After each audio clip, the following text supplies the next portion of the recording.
चलिए भाई, 10 के दमदार ट्रेड्स में आप सबका स्वागत है। आप सबको गुड मॉर्निंग। और इस शो में डॉक्टर साहब हमारे साथ बता रहे हैं कि राजेश सतपुते साहब और राजेश पालविया साहब कंटिन्यू करने वाले, तो उनसे कुछ बढ़िया सी पिक्स जानेंगे और साथ साथ सेंट्रम ब्रोकिंग के नीलेश जैन साहब भी होंगे। तो मार्केट्स, स्टॉक्स और इन लोग की प्रेफर्ड पिक्स, ये थीम है।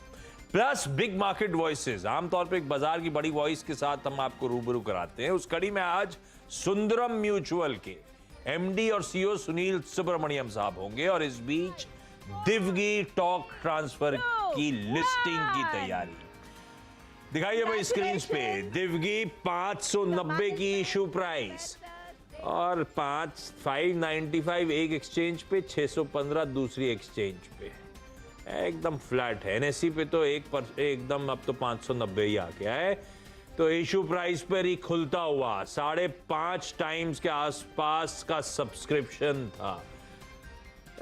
फ्लैट हो गया भाई साहब, जो तो कुछ कमाई हुई नहीं है। बेसिकली 590 592 के आसपास की जोन्स पर इस समय कामकाज होता हुआ, और ये इनिशियल टाइम है, देखते दिन कैसा पैन आउट होता है। दिव्गी के लिए कुछ कंसर्न्स थे इसके वैल्यूएशंस को लेकर, क्योंकि जिस साइज की कंपनी थी, मेरे ख्याल से मुझे याद पड़ता हो तो जिस इशू प्राइस पर आई थी 1800 करोड़ रुपए के आसपास या कुछ था, मार्केट कैप टारगेट कर रही है। उस जोन की जितनी mid cap auto ancillary companies हैं उनसे महंगा ये ऑफर किया जा रहा था। और ये प्योरली एक प्रॉक्सी प्ले है महिंद्रा एंड महिंद्रा पे। टॉक ट्रांसफर सिस्टम्स लार्जली उन्हीं को, क्योंकि एसयूवीज के लिए बनाती हैं और एसयूवीज का चलन तो खैर महिंद्रा एंड महिंद्रा ने ग्रिप कर रखा है। तो 74% इनके कुल रेवेन्यूज महिंद्रा से आते थे, तो एक प्रॉक्सी महिंद्रा पर है। तो ये है लिस्टिंग की कहानी। ये इशू प्राइस पे खड़ा हुआ, और इस लिस्टिंग पे बात करने के लिए हमने रिक्वेस्ट करी थी SMIFS के शरद अवस्थी साहब से कि जुड़िए, जहां लिस्ट होगा उसके बाद क्या व्यू बनाना है। जिन्होंने ले लिया था, सब्सक्राइब किया था और आ गया, जो सोच रहे थे लिस्ट होने देते हैं उसके बाद डिसाइड करेंगे, दोनों तरह के लोगों के लिए क्या व्यू बन रहा है। अवस्थी साहब, दिव्गी टॉक ट्रांसफर जो इशू प्राइस थी उन्हीं लेवल्स पे एग्जैक्टली इस समय कामकाज करता हुआ है, तो रखे रहूं या निकल जाऊं? बाजार इन 5-7 दिन में काफी बदल गया है। नहीं, मेरा मानना है कि अगर आप लॉन्ग टर्म इन्वेस्टर है तो आपको बने रहना चाहिए। यूनिक बिजनेस है, क्लाइंट कॉन्सेंट्रेशन का एक रिस्क है, बट अपसाइड पोटेंशियल भी काफी निकल के आनी चाहिए। कुछ सेगमेंट्स हैं जहां ग्रोथ रेट्स वगैरह इंडस्ट्री लेवल पे काफी स्ट्रांग रहनी चाहिए। प्लस ईवी वाला बिजनेस में अगर ट्रैक्शन आता है तो वो एक एडेड एडवांटेज होना चाहिए, जिसकी वजह से मुझे लगता है कि ये प्रीमियम मल्टीपल्स फिर जस्टिफाई होने लगेंगे। बट अगर आप 1.5 साल रुक सकते हैं तो मेरे हिसाब से एक काफी बढ़िया बेट साबित हो सकती है। तो जिनके पास है और लॉन्ग टर्म के रखना चाहते हैं, कोई घबराने की जरूरत नहीं है। वैसे ये बात सच है, क्लाइंट कंसिडरेशन रेज अपनी जगह है, लेकिन एसयूवीज का चलन इस देश में बढ़ रहा है। वो हमने पिछले कई सालों में नोटिस करा है, वो द ईयर्स, कैसे एसयूवीज की तरफ चलन बढ़ रहा है। इसीलिए कई सारी पैसेंजर व्हीकल मैन्युफैक्चरर्स भी एसयूवीज की तरफ तवज्जो दे रही है। अच्छा, फ्रेश एंट्री करना हो तो ये तो लॉन्ग टर्म के लिए अब बिना बात के आ गया है, क्योंकि मैंने सब्सक्राइब कर रखा था और अभी फ्लैट ओपनिंग हो गई है, लिस्टिंग गेन्स आज है नहीं। अगर फ्रेश एंट्री कोई गिरावट आ रही तो कहीं कंफर्ट बढ़ता है क्या आपका? हाँ, मुझे लगता है अगर यहाँ से 10-15% नीचे मिलता है तो थोड़ी अग्रेसिव बाइंग भी आ सकती है। बट ऑब्वियसली चूंकि हम एक फ्यूचर इवेंट पे बात कर रहे हैं कि ईवीज वाला मेन इनका ट्रांजिशन कितना स्मूथ और कितना स्ट्रांग होगा, और वो एक एरिया है। और वैल्यूएशन, जैसा आप भी बोल रहे थे कि बहुत ऐसी कोई अट्रैक्टिव वैल्यूएशन पे अवेलेबल है नहीं, बट अच्छा बिजनेस मॉडल है और स्टेबल बिजनेस मॉडल है। ईवी वाला एक एडिशनल ट्रिगर है, वो अगर जैसे जैसे कल्मिनेट होता है अगले 6-8 महीनों में, तो मुझे लगता है काफी बढ़िया अपसाइड बन सकती है। तो अभी आपको 35 टाइम पे मिल रहा है लगभग लिस्टिंग प्राइस पे। तो 10-15% नीचे मिलता है तो 30 या 28 के मल्टीपल पे मिलता है, तो वहां मुझे लगता है कि एक डिसेंट बेट हो जाती है। तो अगर दबाव आता है तो अच्छा, वैल्यूएशन तो खैर टेबल पे जस्ट नजर आ रहे थे अवस्थी साहब को, करेक्ट होता है तो अट्रैक्टिव हो जाएगा। ट्रांजिशन को क्लोजली वॉच आउट करने की जरूरत। आइस में तो खैर बड़े प्लेयर हैं ही, इंटरनल कंबंशन इंजन्स में। हाइब्रिड में मेरे ख्याल से कंपनी टोयोटो को ऑलरेडी सप्लाई करना शुरू कर चुकी है, और जो इलेक्ट्रिक ईवी स्पेस है उसमें अप्रैल से, अभी क्या है मार्च चल रहा है, अगले महीने से टाटा मोटर्स को ट्रांसमिशन प्रोडक्ट्स ईवीज के सप्लाई करेगी। तो उस ट्रांजिशन को, उस लीप को क्लोजली वॉच आउट करने की जरूरत। अवस्थी साहब, थैंक यू सो मच। ये रही दिव्गी टॉक ट्रांसफर की आज की कहानी। लिस्टिंग इशू प्राइस के आसपास ही कह लीजिए, वो इनिशियल टिक्स छोड़ दीजिए। 590, 591 का जोन, 590 की इशू प्राइस।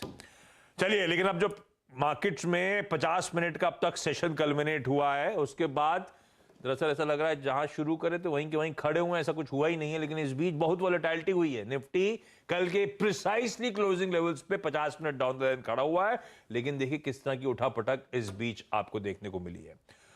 वीरू, जो 45 मिनट 50 मिनट के सेशन के बाद निफ्टी बैंक फ्लैट लाइन पे आके खड़े हुए, इस बीच वॉलेटिलिटी, रीडिंग क्या हुई, क्या लग रहा है मार्केट्स अब?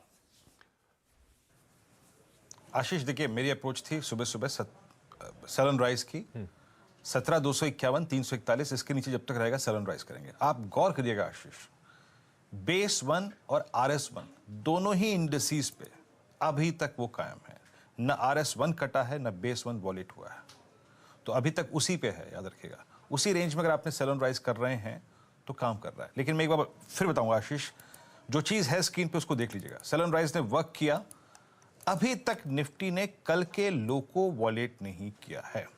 अगर कल के लो को वॉलेट करे तो पेन और बढ़ेगा, और अगर नहीं कर रहा है और 17,251 का रेंज ड्यूरिंग द डे कभी कट जाए, अभी नहीं, मतलब नॉट एग्जैक्टली 10 बजे 10 पे 10:20 पे 11 12 1 जब भी कटे, अगर 251 की ट्रेजेक्टरी कट जाए तो फिर शॉर्ट ट्रेड मत अटेम्प्ट करिएगा। और निफ्टी बैंक पे अगर RS1 कट जाए तो मत अटेम्प्ट कीजिएगा।